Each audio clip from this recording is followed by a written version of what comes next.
everyone, I am Jack Red. Now, this refill marks the very beginning of my experience for video games.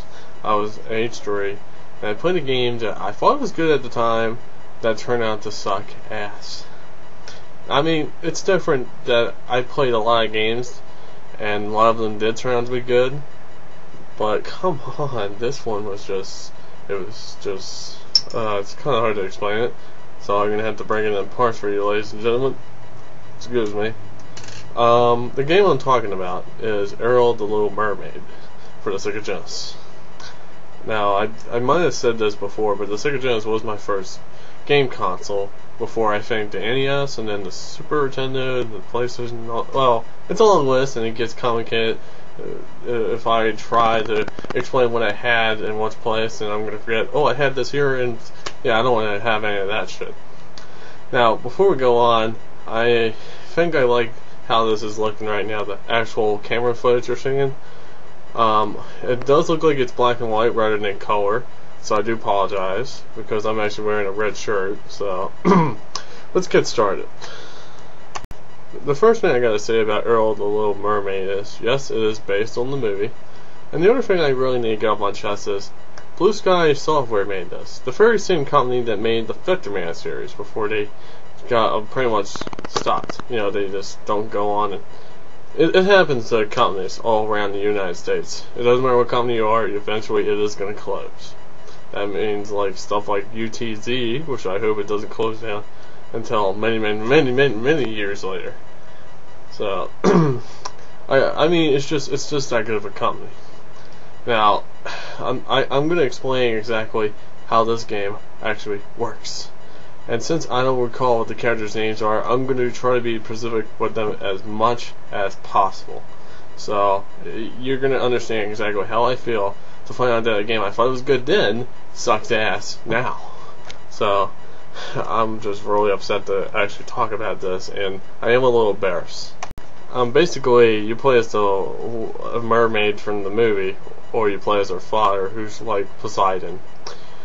If you know your Greek mythology, he was the god of the sea, and I think brother to Zeus, the overall god of all gods. So, basically, they both play different. If you play as, I think the girl's name was Ariel. Yeah, it was Ariel, and she sings. Yeah, I'm not kidding you. You're tied by singing. If you play as her father, you get the pitchfork that shoots blasts. I approve of that, but I don't approve of the singing. What were they thinking with that?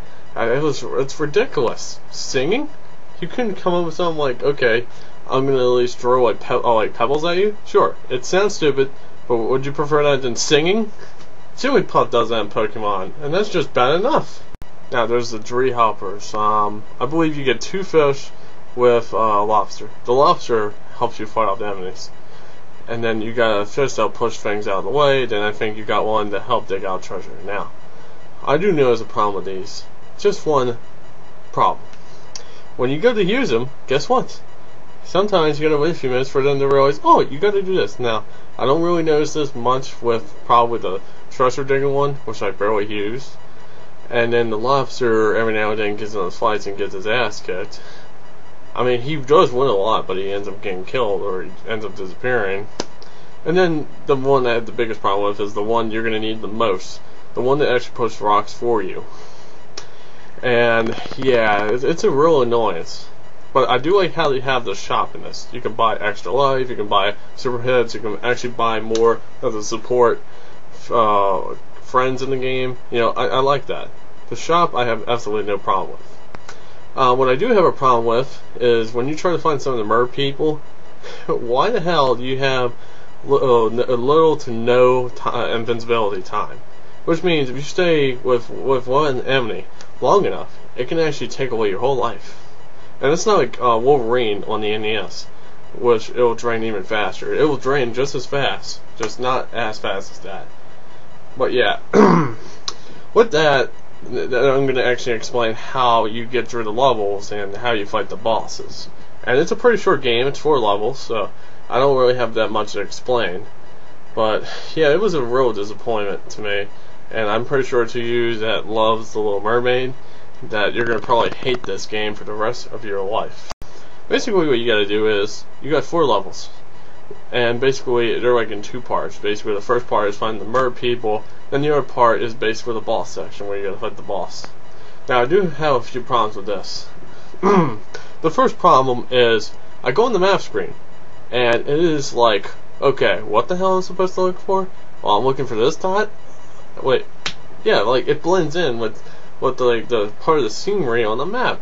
It confuses you, and you're just, like, getting frustrated.